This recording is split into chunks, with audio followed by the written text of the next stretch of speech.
નમસ્કાર મિત્રો, વિડીયોમાં તમારું સ્વાગત છે। જી હા મિત્રો, અત્યારે હાલના સૌથી મોટા અને દુઃખદ સમાચાર સામે આવી રહ્યા છે। તો મિત્રો, સમાચારમાં વાત કરીએ તો ગુજરાતમાં જીવલેણ વાયરસનો કહેર। તો ગુજરાતમાં ચાંદીપુરમ વાયરસના વધતા જતા કેસોએ ચિંતાનું મોજું ફેલાવી દીધું છે। ખાસ કરીને સાબરકાંઠા જિલ્લાના હિંમતનગર સિવિલ હોસ્પિટલમાં આ વાયરસને કારણે 3 દર્દીઓના મોત નિપજતા તંત્ર દોડતું થયું છે।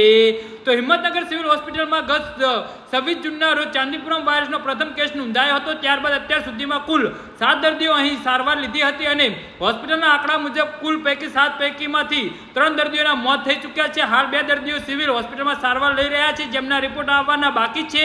એક દર્દીને રજા લીધી છે અને એક દર્દી સ્વસ્થ થતાને તેને રજા આપવામાં આવી છે। મૃત્યુ પામેલા 3 દર્દીઓ અંગેની વિગતો એવી છે કે એક દર્દીને રિપોર્ટ પોઝિટિવ હતો અને એક દર્દીનો રિપોર્ટ નેગેટિવ આવ્યો હતો, ત્યારે ત્રીજા દર્દીનો રિપોર્ટ પણ પેન્ડિંગ હતો।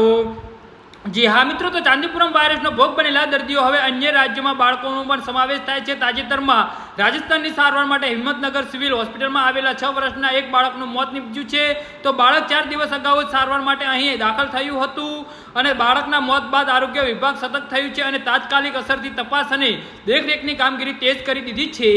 જી હા મિત્રો, તો આના વિશે તમારું શું કહેવું છે તો નીચે અમારી કમેન્ટ બોક્સમાં જરૂરથી જણાવજો અને અમારી યુટ્યુબ ચેનલને સબસ્ક્રાઈબ કરવાની ભૂલતા નહીં। ધન્યવાદ।